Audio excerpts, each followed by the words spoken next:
I'm Stephan Heller, one of the founding partners of AQVC. Welcome everybody who's joining us right now to our monthly webinar. And today I'm very happy to introduce Alex Felman, our guest. Alex, maybe you want to very quickly introduce yourself before we kick it off with some great discussion. Sure.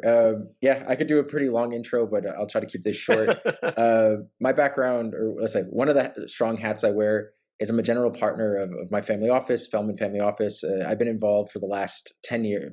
What's it? Yeah, I guess this is year 10. So I started in 2014. Our family office has been around for, I think at this point, it's almost 25 years. So we started around 2000 by my father. Headquartered in New York, which is where I'm from originally. But I moved to Europe in 2015. So since I moved to Europe, I started the European branch of our office. And kind of, I guess the last thing that's kind of relevant, and we can get deeper, is my background's actually in biochemistry and the commercialization of science. So I lead up what I like to call our tech and deep tech investments within the group, because I actually have a bit of a kind of technical framework to actually analyze tech companies, particularly in the biochemistry space, which is where my roots are. And so that's kind of a really big focus for me. Even though we do quite a few things that are not on the tech side, but I'm really personally really focused on the tech side, just because that's where kind of my interests and background lie. Very, very cool. Thanks, Alex. I mean, somebody just raised their hand. If you have any questions in the meantime, please use the Q&A feature of Zoom so we can get through your questions, or you can also use the chat. I think you can. It should work that everyone can chat. If it doesn't work, please let me know. Wait, I quickly check that it's activated. It should be activated now. Cool. Well, Alex, I mean, thanks for this intro, right? But before we dive into maybe some more details on your investment and your family office's investment strategy, maybe you can tell me a bit more about your definition of what a single family office is and how it really differs from other, investment firms like multifamily offices, and really how this shapes your approach to venture investing. Sure. I mean, ultimately, it's one of those things that I think it's everyone has a little bit of their own personal definition on it. There's sort of, I think it's one of those things, right? No two families are the same. And so I think just on a certain level, no two family offices are the same. They're about as different and unique as family businesses are and as families go. But I think a couple of quick high level things, and in particular about family offices. Realistically, well, I was going to say it's kind of somewhat of an organized organization, but that may not be true. So it's more or less, it's a single family. So it's one family trying to, in some way, shape, or form, put a structure around maintaining their wealth long term, or facilitating some kind of other goal that they're using their wealth towards. And so we're really looking at most likely kind of a couple of different scenarios. One is maybe the family has some kind of exit, so they're business owners. They've sold their business, that they have all this money, they want to do something with it. Another situation could be that, let's say, maybe they haven't sold their business, but their business is quite successful. They have enough where through dividends or they've sold off some shares, etc. They have extra money. They can do a family office around that. And I think the third one as well, you'll see often, is, let's say, usually I would call it the more people coming from a professional services background. So bankers, accountants, lawyers, etc. They've made enough money through those types of professions where they've decided to set up a family office. And I think one thing that's kind of worth mentioning is, generally speaking, a single family office is just one single family. I would say it does differ whether or not that family actually, let's say, is actively involved, or if they've decided to hire some kind of professional to run it. Every family is different. My family, pretty much our family office is all family members. We do also have a multifamily group. On the multi side, we are working with people outside the family, and we are hiring people and the like, as well as we've joined forces with a couple of other family offices on that side. But with the actual family office of my family, it's only family members. That's just the way we do it. Some people don't. Some people like that. Some people don't. I think we'll get more into this later. I think it really depends on, let's say, how active you want to be with kind of the preservation of wealth / driving the goals that you want your wealth to achieve. And if you want to be more active, then it's kind of more family members. If you don't really want to be active, then you're probably hiring someone to kind of execute on your behalf, right? And yeah, I think that's a good definition at this point. We can dive in on anything. No, thanks. I think what is interesting is obviously that in our experience, right, as a fund of fund, we work with a lot of family offices who are our investors, and it's actually quite rare that family members are active in the family office, right? Usually they have external people managing the family office for them, and sometimes the family members are somehow involved. But it would be very interesting to learn also your journey, how you ended up basically in the family offices and how what motivates you there also. Sure. I'm going to before I get into that, I'll give a little bit of pushback. I think it really depends on the family offices, and I would say it's probably roughly 50-50, at least from what I've seen. Mm-hmm. And I think it is roughly the type of thing where, so a general characterization that I've made for family offices, and yes, it's certainly hard to make generalizations, but one that I do think makes sense is that I think generally speaking, you tend to see more, on one side, financially oriented family offices, and that's family offices that, generally speaking, the wealth is coming out of professional services. And so, your lawyers, your accountants, etc. And I would say for most of those, I would agree with you very, very much. The families might not be active, and they're generally speaking using their family offices very much like your wealth managers, your investment banks, etc. That's kind of what they want out of their family offices. I think there's another, let's say, type of family office, which are the families that are generally your more entrepreneurial families. So mm-hmm. kind of your business owners, your business operators, etc. And what I tend to find is that those family offices, actually, you tend to see the family members a lot more active. I do think that, let's say, being an entrepreneur or a business operator is something that, let's say, once you catch it and once you have this bug, you tend to be that for life. And so these people tend to like to be hands-on. They tend to like to be active. They like getting their hands dirty.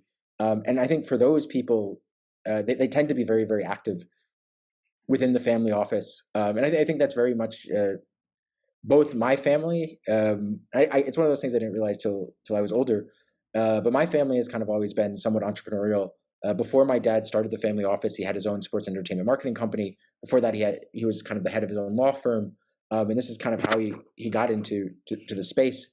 And then just for myself as well, I've kind of always had a bit of an entrepreneurial side to me. And even kind of in parallel to the family offices, I've started my own businesses, et cetera. And so I think, let's say, the entrepreneurial side of the family office space resonates with me more. And then also on the multifamily side, we're primarily working with entrepreneurial families.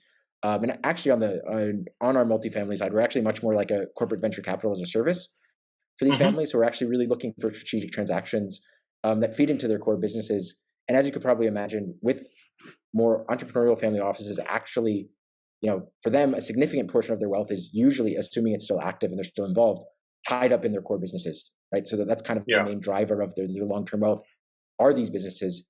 And so they're often kind of using these family offices almost like a CVC as a way to kind of, let's say, push forward investments that they see the long-term benefit from for their main source of their wealth. However, it might be the type of thing where it would be difficult to actually, move it through the bureaucracy that they have within the large organization. Yeah, that's kind of a bit of a long-winded rebuttal. But let me get into sort of my personal story, which is, I guess, kind of interesting or not. I'll try to keep to the short version of this. So I did my undergrad in California, studied biochemistry. While I was doing it, I became fairly disillusioned with my career options, which were basically becoming a doctor or going into pharma. Didn't like it. So I spent a number of years traveling the world. And in about 2014, basically I was in China, decided to leave China and didn't really know what I was doing. So I went home to New York, and more or less I went home and my dad goes, "Do you know what you're doing with yourself now?" And I said, "Nope, I don't know what I'm doing." He said, "Well, in that case, I'm going to go put you to work in the family office." And I went, "Okay." And he was like, "Well, actually," at that point in time, I would say we probably had maybe just started investing in biotech, maybe only 2 to 3 years before, even before he really got me on full time. Occasionally he was sending me biotech deals and being like, "Hey, Alex, can you look at the science behind this? I don't understand any of this. Can you give me your 2 cents? Is this reasonable, not reasonable? Kind of pardon my language, but how much bullshit is being presented here?" And so I would review it, and then by the time that I came back in 14, we would probably been in the space 3 to 4 years at that point. He's like, "All right, well, I'm going to basically have you do that full time." And so more or less I joined for that year, working with the family office, really shadowing my dad, and basically being a biotech analyst, kind of as you might see at a biotech venture fund, reviewing lots of companies, analyzing them, seeing what worked, and that really kind of, I mean, that's how I joined. But it also, I'll give a short kind of tangent story, is really how I ended up in Europe. So in 2015, I moved to Europe, but the real reason why is I realized that from reviewing all these biotech companies, that there was a really big gap in the market. And the gap was basically for business trained people with science foundations. And you sort of had all these companies that were essentially being pushed by their scientific founders. A lot of them were a disaster. And so that was one thing that was kind of a little bit disheartening, but also I saw it on the investment side, where they're even on the investment side of the fence, not so many, people making investment decisions actually had a scientific background. And yet we're investing in all these, really big deep tech companies. And I would argue most of them probably shouldn't have been, because they very, very, very much on a fundamental level didn't understand what the businesses did. And I calling my dad out a little bit, but sometimes we'd go to meetings together, and I could very much often tell the exact moment when we lost him. Like I could just see the exact moment where his eyes would glaze over, and I'm like, okay, I'm now kind of running this meeting from our side because, for the next 10, 15, 20 minutes, we've lost my dad. He doesn't understand what's going on. So I need to be the one on top of it. And I realized that, there's this gap here. Decided I want to go get my master's in kind of the hybrid of science and business. Found a program at the Copenhagen Business School, applied, got in. That's how I came to Europe. That's kind of how we had the boots on the ground here. We've always kind of worked with a couple of European families. And so then now we had kind of at least a family presence in the local ecosystem. Yeah. And like I said, so that was 2015, so almost 10 years ago. So I came in 2015. And that's when we kind of started the European kind of physical branch of the office. Even though in the past we have kind of had offices through some of our clients. So we've had clients in kind of London and Geneva and a couple of other cities around Europe. And sometimes we've used those on needs be, but now that I'm here, I get to be the office for the group. Nice. I mean, Alex, there's so much to dig in here. This is super interesting. I mean, that in my mind, right, there are really two sides to this where we can go with this discussion. One is really also the personal experience that you had working with your dad. I don't know if you have siblings and other family members, but very often when we go to family office conferences, or when also some of our investors and the family members there, very quickly the discussion goes away from just the investment opportunities and where we see there are certain ways to make money, and it's also about conflict, about working with family members and how to resolve this.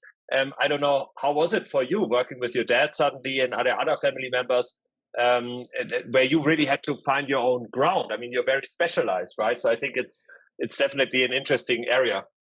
Yeah, I think a couple different things. So I'll tell this story because I think it's quite relevant.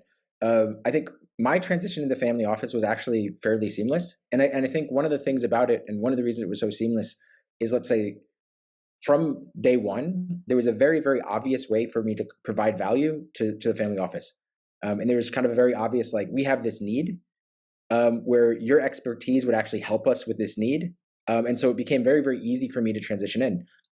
I think a funny story, or let's say the funny counterpoint to that was what happened with my sister.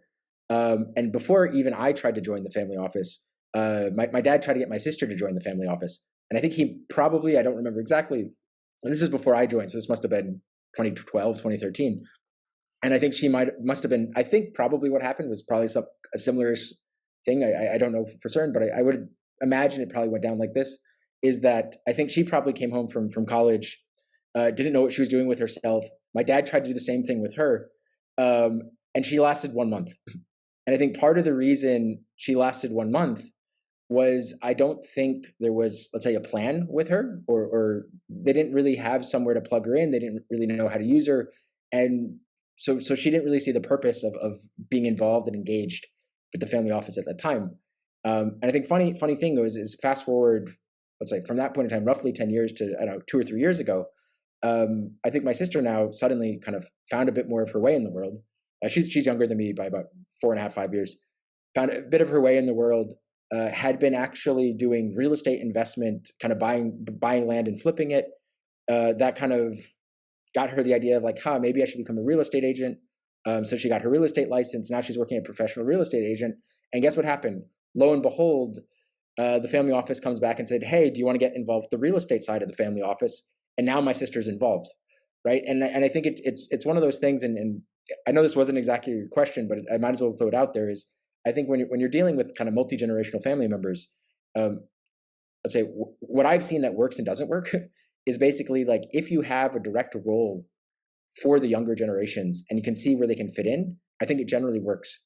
And especially if that role is, let's say, driven from their interests and desires, then I think it could work. But I think if you do it kind of the opposite, where it kind of becomes almost a top-down push, and you're kind of like, oh, I want you here for my needs and whatnot, very, very rarely have I seen that work. It doesn't usually make sense. Usually, in general, I think most people like to try to make, their own way in the world and whatnot, but put their own mark. And unless what you're trying to do fits in with the mark they're trying to put on the world, then it becomes very, very difficult to get kind of buy-in and engagement. And I think that tends to just, let's say, cause conflicts within families. And I think it's funny because I agree with you. One thing that we tend to see on the multifamily side is often we have some of the discussions that you're talking about where, let's say, we're much more almost like a counselor or a therapist or, a mediator, or we do these family dynamic things. And I think for us, it's been relatively okay. Like I said, my sister came and left, but then once she kind of found a place that was coming from her, it worked out really, really well. Nice. For me, there's kind of always a place for me that made sense for me. So the transition was pretty seamless. I do think, being overly honest about this, I think there will potentially be some issues at some point in terms of kind of succession planning and whatnot. I think we're just, the way my family is, I have a feeling that might cause a bit of tension and need to work itself out. And especially since there hasn't been so much going in that direction as particularly my father is getting up there in age.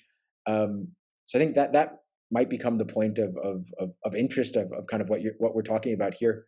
But outside of that, I think it's worked well for us. And I think one thing that I kind of recommend for most family offices in this day and age, if you're thinking about getting kind of the next generations involved and you're trying to think, where should we put them?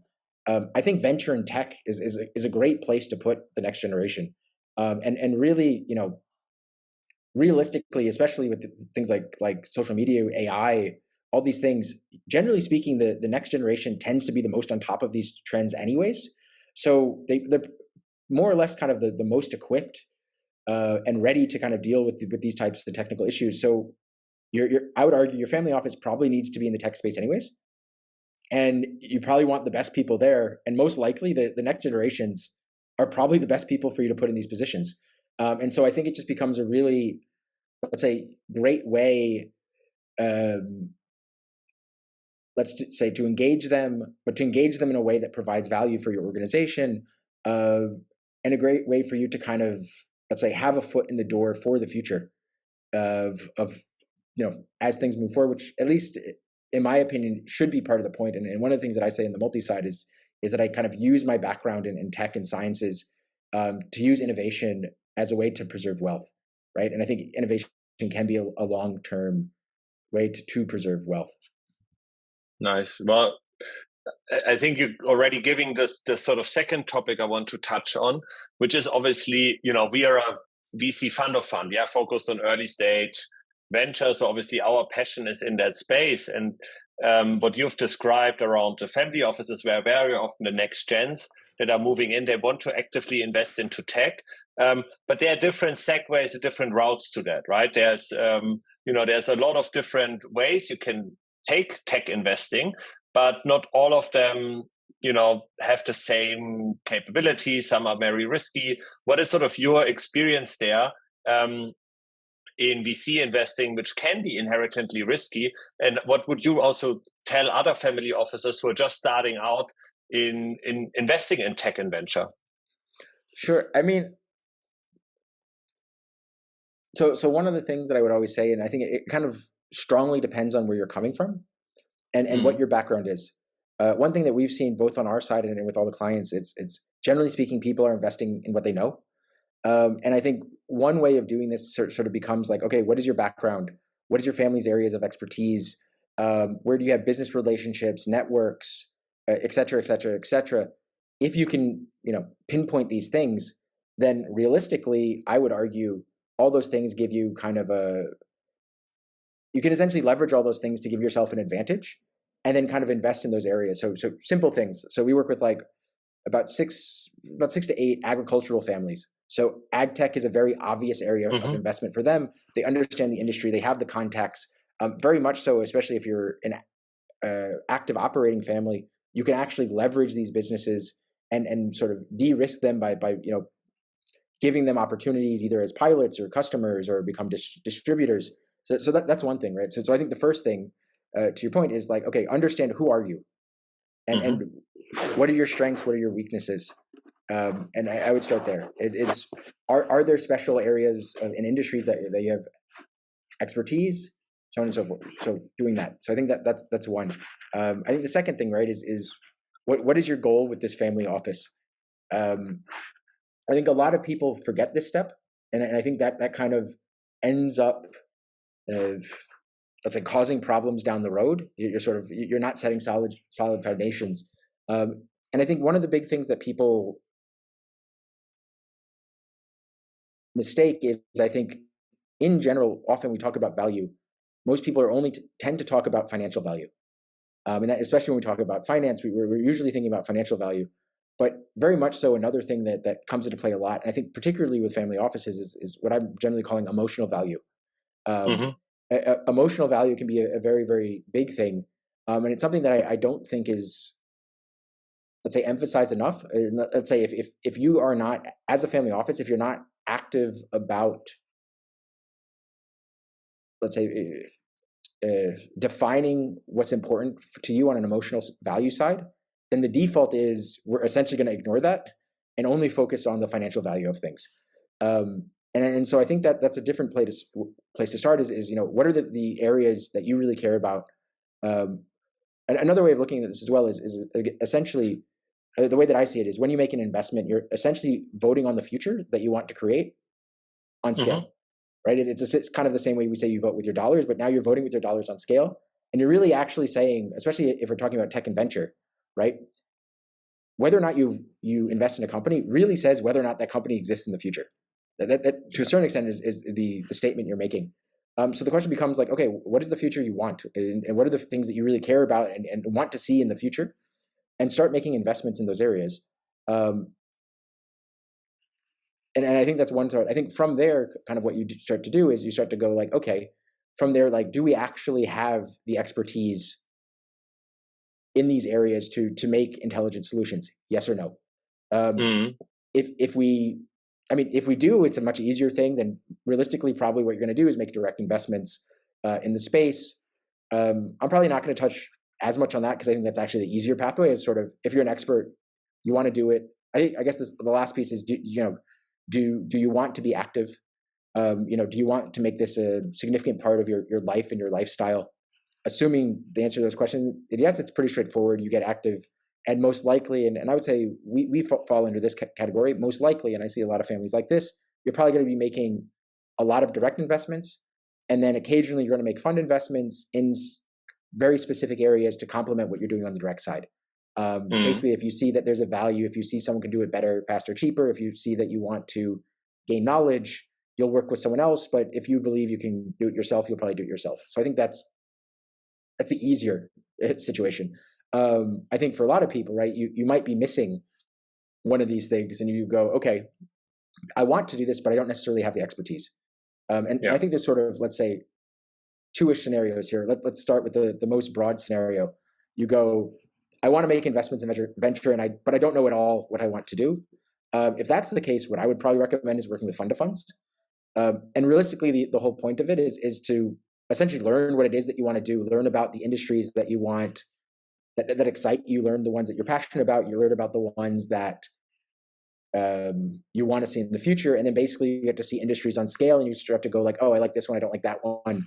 And it gets you to narrow down and give you kind of a really broad overall sense of the market, with the intentionality that you're doing this to learn, so that you're opening up, so that eventually you can narrow down and be like, oh, in the long run, I actually want these 2 to 3 things, or whatever it breaks down into.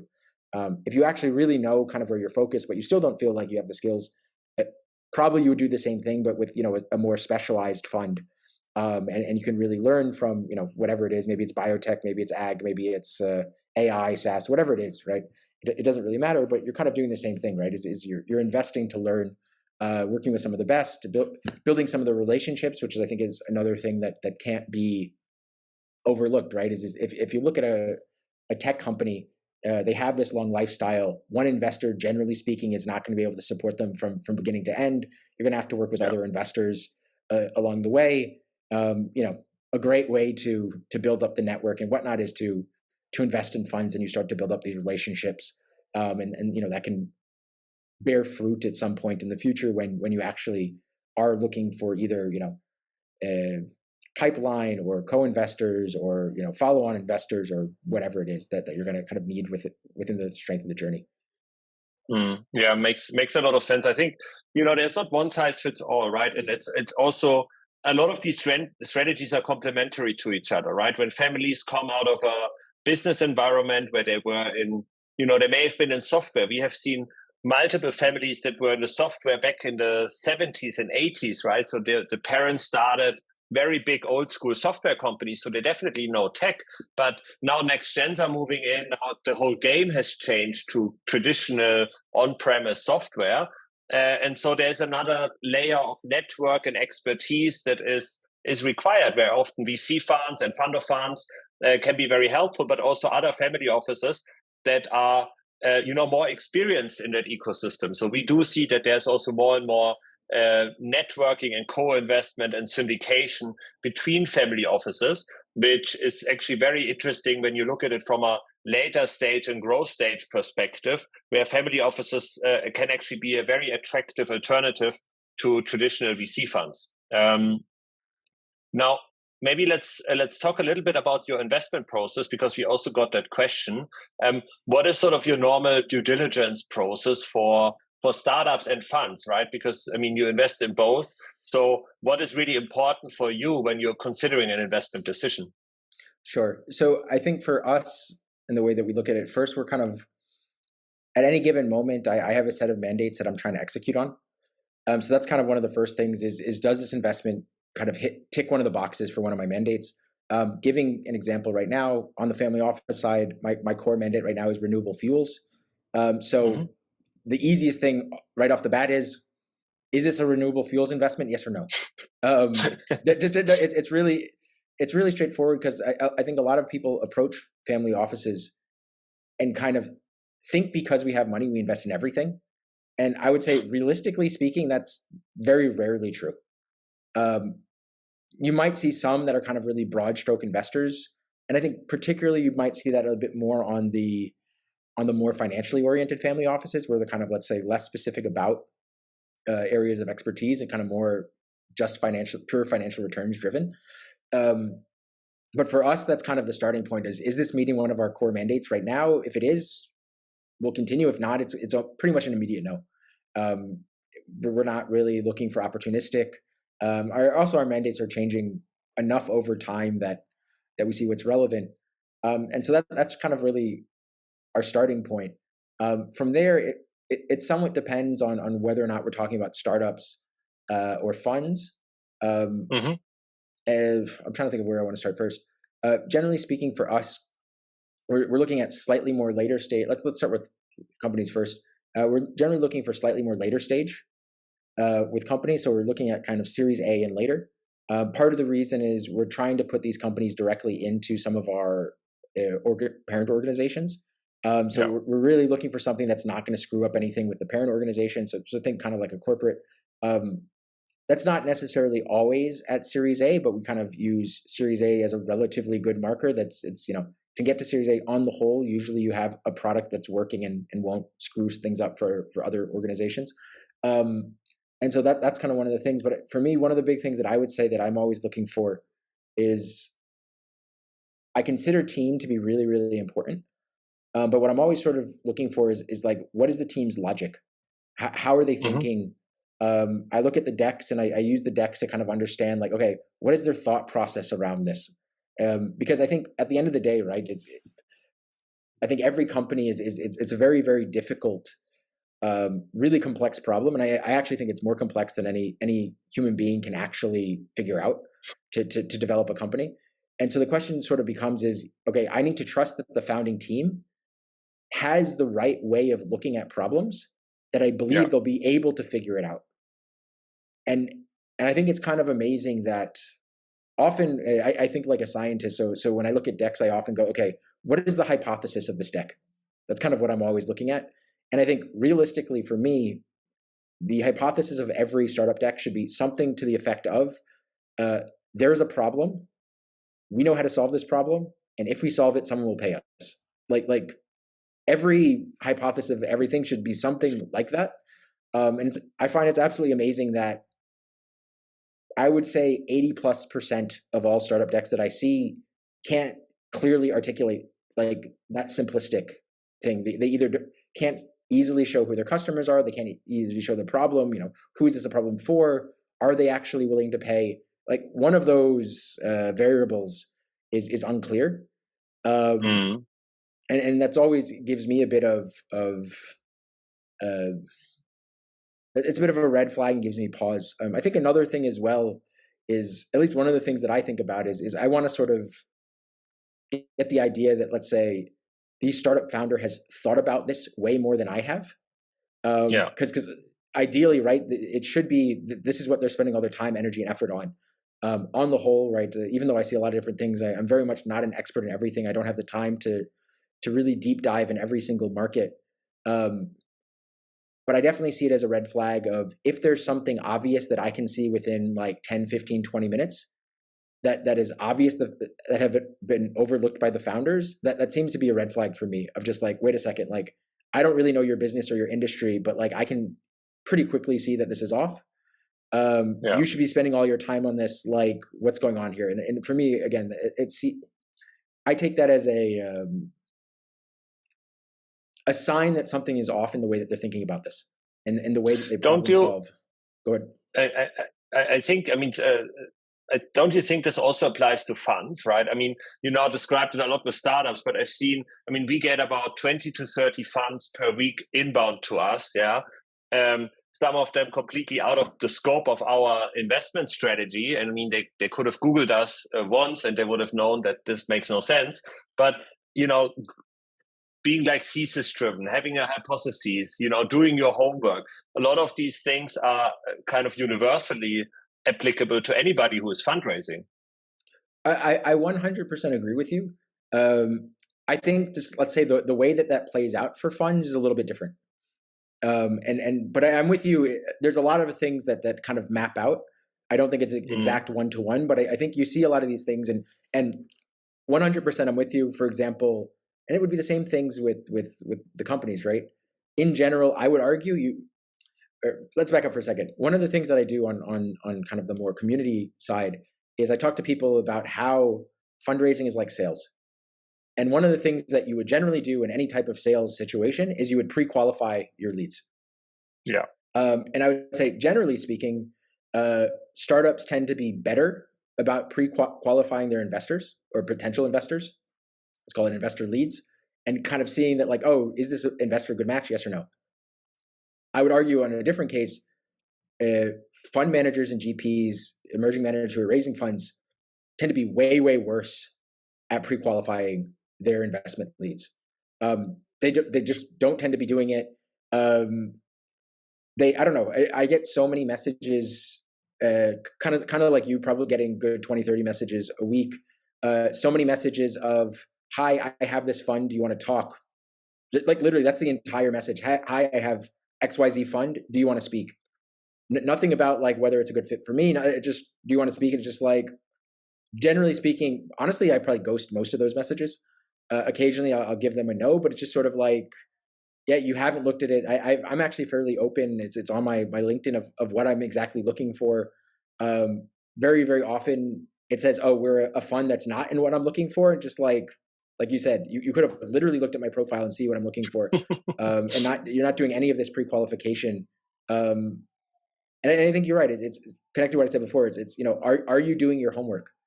This is a I hate to put it this way, right? But it is somewhat of a job. You have to put the work in. Are you putting the work in to kind of see like, oh, is this a good person to try to sell to or not? Are they qualified or not? Worse is, I was saying this is kind of a funny-ish story. So I got my wife involved with the family office shortly before we got engaged and married. And kind of the first time she was going out for meetings, and she has part of her background was originally in like startup sales. And first time she goes, we're going to an event together. The first time she's kind of actively involved in the family office, she was a bit nervous, and she was asking me like, "Hey, do I need to prepare for this?" and blah blah blah. And I was like, honestly, you'll probably be fine. Like, don't worry about it. Whatever. 2-3 days later, she goes through and she goes, "This is amazing." Like, blew her mind because some people walked into meetings and just started pitching. Didn't ask her any questions, didn't do any qualification, just nothing. She went into meetings and didn't say, a word besides hello and goodbye. And she's just like, how are these people expecting? And I'm like, yeah, that's kind of a decent amount of people that's their pitches are like that. And just from my point of view, like, how are you expecting to get sales that way? It's a really, really just, I don't know, my opinion, terrible way to do it. I don't know. Are you just looking for the practice and training? And if that's the case, great. Just let me know. Like, hey, I know you're not a good. And honestly, I'm not sure everyone does this, but this is something that I tend to do if I have the time. And it's probably connected to the fact that before and outside of kind of being in the investment in tech and family office space, I've basically been an educator since like 2005, so almost 20 years now. And so when I have the time, like I will actually be willing to sit down with people and be like, hey, I know you're not a good fit, but you seem like a decent person. Like I'll sit down with you and run you through this and give you feedback and just so you know that we're clear, like I'm not going to invest in this, but happy to kind of give you my 2 cents and whatnot. And on the whole, I think most of the people I've done this with are generally appreciative and getting insight into their fund that they probably are not really getting from a lot of other people. And in general, I don't think a lot of people, most people are busy and not willing to take the time and energy. And I'm not gonna lie, I think there's part of that that's purely selfish of, I want to see better funds and more relevant funds. And hopefully by upskilling the people around me, in the long run, that will happen. But in the short term,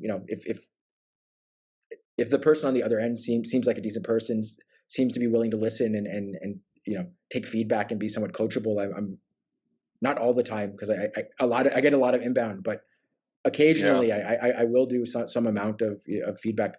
The other thing that you touched on that I haven't even gotten to dive into now is, this is something that I think that's a little bit different than on the startup side, where you're talking about convictions and theses. Certainly I want to see a thesis, but very much so on the fund side, when we're looking at funds, we're always looking at essentially top 1% funds. Mm-hmm. And very much so, all the data from, I think it's the last 30 years of venture shows, basically, if you're not a top 1% fund, it's not worth it for me as a family office. You're not beating kind of money market funds, which are essentially free. So it becomes a question of what am I paying for? And so from that point of view, my question becomes like, hey, does this fund seem to have the potential to be top 1% in what they do? Yeah. If they don't have if I don't see that, then I'm not really interested from the get-go. And I think that's one of those things of, I was talking actually to a solo GP, I think it was yesterday or the day before, about this of, I actually sort of prefer niche, high conviction funds over more generalist, more kind of standard funds, just because, and maybe not always, maybe their conviction, I agree or don't agree, but at least I would argue, at least you're standing for something. I kind of honestly overseeing tons of funds that are more generalist and don't actually really stand for anything, aren't really putting their neck out and being like, hey, we believe this is going to be way better off than something else. And I think one of the things about it, if you really think about a venture fund as a product, right? And I really do believe, if you kind of think about all the different players in the market, essentially I would argue, if you come up with a kind of a strong conviction fund, there's probably a market out there for you. It probably exists. There's probably, whatever your niche is, whatever your specialization is, there's probably someone who wants to buy that. It may or may not be me, but it certainly will be someone. And certainly if you do your pre-qualifying work, it's probably not going to be all that difficult to figure out who the people are. And I think it actually just makes it much, much easier on yourself if you get specialized and you go, hey, this is my focus, this is my niche. Okay, who would be the people who really care about this topic? And then, how do we get in front of them? How do we get in front of them on scale? I think that becomes easier. If you're not doing that, then it's almost not really worth a conversation. In my opinion, if I don't really see a pathway to being top 1%, then it's one of those things, right? And just so people are well aware. I think some people know, but some people might not. Like, really, you need to be at least attempting to say that you're going to hit 3x or above. Otherwise, it's very much not worth it from kind of a financial modeling point of view. And again, 90% of funds don't hit those numbers. That's just the mathematics of it. So if you're pretty much, if a fund is not even claiming to attempt to do that, I don't even bother. To be honest. No, it's what we are also looking at, right? I think we are separating there very much between established managers and emerging managers, where there is a certain difference, especially when it comes to fund size, right? I think with established managers, we've seen over the last, almost 10 years, where money was very cheap and you could raise significantly larger funds all the time, that some of these managers just got very, very big with early stage funds. And that's where we think is, even though traditionally you may have been able to turn a 200 million fund into a 3x or something like this, which is already very rare, now doing the same thing with an 800 million fund is starting to become impossible. Yeah, at least in our point of view. Yeah. And so that's where we are rather... Can I jump on that for a second? Yeah, sure. I think one of the things is not just impossible. It's one of the things, if you actually start to look at the economics of these funds, you're basically saying that for this fund to work out, because if you run the math, what it ends up meaning is to guarantee those returns, you need something like I think it's in that situation, I think 20-30 billion plus exit. It's like something absurd if you start to go okay, what is the size of the stake that you'd have in a company to get those returns? All of a sudden you realize, oh, we need our top one to be something like 30, 40, 50 billion plus exit. And then you start to look at okay, in the history, how many companies of that exist? And it's 10. It's 10 to 15 companies. You can really go through how many companies have been this much or above. It's really, really small. And you're basically saying okay, for you to actually return your fund, you basically have to hit on one of the generational companies that exist in kind of a 5 to 10 year cycle. And it's not really realistic. And that is one of the things for a number of other reasons as well. We tend to be kind of more, or at least I personally tend to be more inclined towards smaller funds. Part of for the reason that we said before, it's much easier to sort of turn, 20 into 60 than it is 200 to 600. 500 to 1.5, et cetera. But I think the other thing as well, and this is maybe not necessarily where you wanted to go with this, is one of the things that I tend to see is, I personally believe if you look at the fund economics and the incentives, you tend to see around the $75 to $100 million mark, where the incentives of the funds in the firm go from carry oriented towards fee oriented. Yes. And I think that really, really changes essentially the service that you get from the fund. And it becomes more about how much assets can we acquire, which, at least in my point of view, your ability to acquire assets has nothing to do with the value that I'm going to get it as an LP. Okay, you can sell your fund really well, great. It doesn't tell you anything about the actual return of the fund. It doesn't kind of add to my bottom line at all. And then what you see at kind of higher and higher levels is that you essentially can make so much money off your fees that the carry becomes kind of second. At least this is what I would argue, becomes kind of a second thought. You've made your money to begin with already. At 100 million, you're already doing 2 million a year, right? Under standard terms, right? That's pretty significant. No one's about to cry home over that, right? Scale that up as much or as little as you want. Sorry for that little. No, but we 100% share this, right? I think in venture, especially in early stage, small is beautiful, right? The smaller funds, they outperform significantly. We've done some funds that are as small as 10 million, and they're They are now already getting into year 3. We can see the portfolio performing extremely well. And so this is what we like. Yeah. So going back to the market in like normal intervals with kind of conservative increases in AUM based on the performance. Yeah. I think that's, for us at least, far more important in a long-term relationship than having these old school brand funds that are suddenly becoming these very big 500 million plus funds in Europe, which for Europe is large. In early stage. Yeah, I think this is going to be very, very hard. And some of these funds, we already see that they're reducing their fund sizes, they're changing their strategy a little bit. So there is certain movement in the market right now. But obviously, this makes it much harder to family offices, again, sometimes allocating to venture, because the industry in itself is so, it's like traditionally it's been called like a cottage industry, right? It's a little bit finished, I would say, compared to private equity or hedge funds, where it's just a much more mature asset class. And venture is still sort of finding itself, I think, where, you need to see what is really the right strategy for a global success of venture, right? Not everybody can build a Sequoia or Andreessen Horowitz when it comes to size. And also they have to prove that they will continue the success that they've had over the last 30 years, over the next 30 years.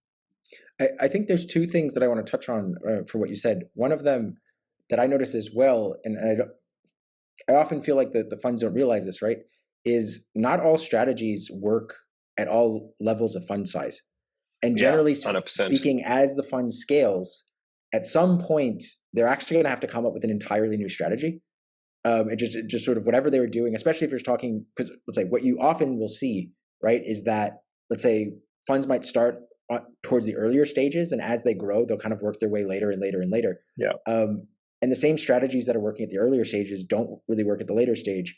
And you get into kind of one of two situations, right? Either situation A is that they basically try to force an earlier stage strategy to work at a later stage. And generally speaking, I would say that doesn't work. Or the other thing is they kind of move away from the strategy that made them successful because they can kind of no longer do that at the same levels of capital. They're kind of a bit self-aware in that regard, right? But then they kind of have no background or expertise or whatnot on this later stage strategy. And so that doesn't necessarily always work as well, right? And I think that's one of the challenges is a little bit, let's say for the venture ecosystem as a whole, is, let's say, because of this desire to grow the fund, very, very few firms and fund managers sort of go, oh, this is what our expertise is. We're going to lock down this strategy and just continue to hit it because we know it works. We're going to be happy with, I don't know, raising a $50 million fund every, 4 to 5 years. Very few people like that. They go, oh, we're going to expand, whatever. And you start to get essentially thesis drift, conviction drift. And it doesn't really end up working in the long term. I think the other thing that I wanted to touch upon that you mentioned about these cottage industries that I think is a little bit different from let's say hedge funds and PE is I would argue that the venture capital space is way more opaque than a lot of these industries. It's way less transparent.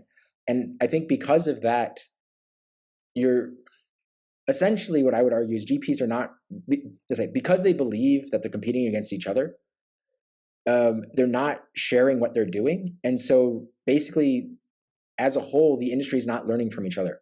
And so it's not actually pushing the industry forward and being like, oh, let's say if I'm a fund manager and you're a fund manager, let's trade ideas and do that. It's generally being a little bit more secretive with the idea, which is honestly a bit of a kind of a famine mentality, which is a little bit, in my opinion, a little bit silly or short-sighted with this idea of like, oh, we've hit something so secret that if we tell anybody, it's going to lose our edge and blah, blah, blah, which I think is really funny if you think about like, let's say every other product or service that exists in the world. Like no one is being like, oh, McDonald's has to save how it makes hamburgers because no one else wants to buy hamburger. If you play this out in any other industry, it starts to sound very, very silly. And this idea that like, oh, there's only room for capital of, let's say, one type of, I don't know, let's say climate tech fund, for example. So I need to be very secretive about my climate tech fund because like I'm the only one in the entire market that's going to get money. Like that's just very, very untrue. And I think if there's a bit more sort of openness and transparency, you would be able to have the industry as a whole start to develop, because you'd actually get learnings from the ecosystem accelerating a lot more. I think the other thing that would happen, right, is one of the things that I kind of find really funny, is because of this lack of transparency. I think a lot of GPs, and I imagine you probably realize this as well, they don't really, let's say, in comparison to startups, I think a lot of startups at least have some sense of what other startups are in the market that are doing somewhat of a similar thing and raising money. I think most VC funds, especially emerging managers, are not really aware of the other funds that are trying to pitch the same story. And when in actuality, I would argue 70, 80% of funds that I see are pitching very, very similar stories. And because they're not talking to each other, they're not actually aware that, like, oh, even though this idea that they think is so unique and that they're pushing is actually something that I've seen 10 of this week. And usually it kind of goes and flows. And one of the things in a framework that I've started using, I don't know if this resonates for you, is when I look at funds, specifically for funds and how I analyze them, I look at first, what is the macro opportunity here? Yeah. What is the kind of the macro story? Is there a macro story? And certainly if I don't believe there's a macro story, then whatever, right? Is there a macro opportunity? And I think most funds stop at that. And that's why I end up seeing, for any specific macro opportunity, I'm seeing 10, 15, 20 funds, easy. Yeah. Then the question becomes like, okay, then what is the specific opportunity? And when I say specific is like, what opportunity do you, your fund managers, the GPs of your fund, what opportunity do you have within this macro story that is unique compared to everyone else? And I would say, generally speaking, I don't know, funds that are offering something like that is, 5%, less than 5%. On the whole, most of them are not really offering anything unique. But I think most of them are not actually aware that they're not offering anything unique, because in general, there's kind of there's not the transparency and communication between the fund managers, because on a certain level, they're competing with each other. So they're not aware that 10, 20, 25 people are raising on similar thought processes. Yeah. And not diving deeper. No, I think what you mentioned there is super true, right? Having an overview of the market is something that is really hard in venture, where there's not a single database that exists where you can go in and say, show me all climate tech funds that are below 100 million in Europe that are currently fundraising. Yeah, so that is not possible. You need to sit an analyst or yourself, do research, and then by the time you're finished, your data set is outdated. So yeah, I think we definitely have to do some work there in the industry. What we are trying really to do with AQVC is also obviously try to bring some of that transparency, right? You're part of that, and thank you a lot, Alex, for also sharing your knowledge, right? I think this is super fantastic. We're coming to the end of our session, and we had one more question here on how do you see the future of your family office also look like, right? What is it really, what you orient yourself? Is it something where you look at other family offices to try to learn from them, or do you have a certain vision for you and your family to really make this an generational wealth creation, what you're working on now? Or is it intergenerational, right? We talked about this in the preparation. You mentioned a book there that you've recently read. Is it really die with zero, right? Or what is the goal? No, I think there's a couple of different things. Yeah, we were talking about die with zero. I'll just mention that for people who aren't aware. I'm pretty sure he's an energy trader named Bill Perkins. He's an American based in Texas. He wrote this book, Die with Zero, essentially with the idea that most people tend to optimize their financial returns and financial gains, but that doesn't necessarily make you, let's say, a rich or wealthy individual. You need to sort of balance your financial returns with what he called essentially his memory returns, if you want to call it that. He had this concept of a memory dividend. And so his idea was to sort of, how do you sort of balance out essentially having the funding that you need to achieve the things you want with actually generating memories and doing things today. And one of his big things was really around, if you want to support your children, don't wait till you die, give them the money today. Or if you want to support various causes, don't wait for yourself to die, do it today. Start it today, and really kind of, push all these things forward so that you actually get kind of, interest on these opportunities, because the interest it's one of those things, right? Time in the market is better than timing the market. If you get that money in already, a lot more that can happen with it than if you wait 20, 30, 40 years for you to die and then put the money in 40 years into the future.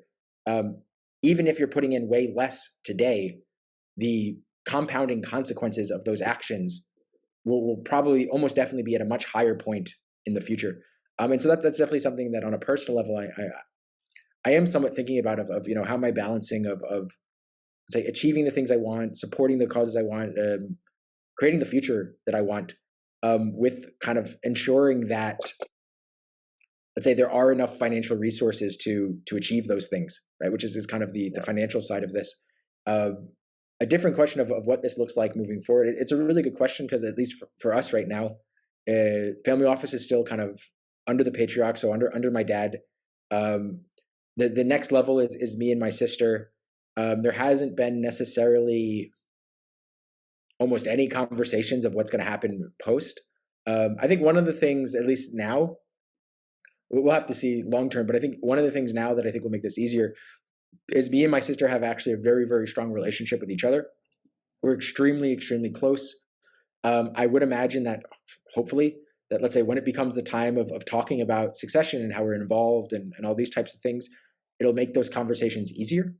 I think, I hope. Yeah. I don't know. Maybe it's the thing that drives the wedge between us. I don't think that's going to be the case, but who knows, right? Stranger things have happened. But I think it's one of those things that we're probably going to be responsible for figuring out, okay, what happens next? What is kind of almost the legacy of it? I do have a feeling, and this is just pure speculation. I think some of these legacy questions on a family level are probably going to be put towards me and my sister.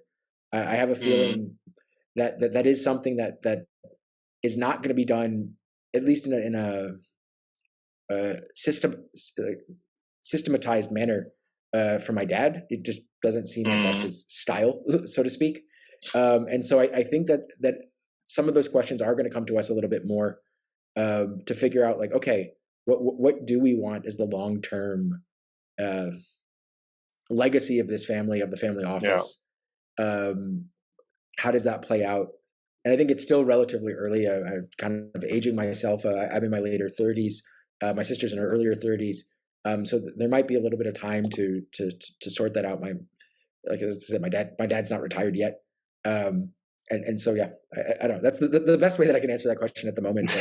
No, Alex, this has been great. And I mean, I'm wearing two hats, right? One hand, I'm one of the founding partners of AQVC. On the other hand, I'm also from a family and business background. I have 5 smaller siblings, and we can deep dive onto a session all about that succession, brothers and sisters trying to take over from the patriarch.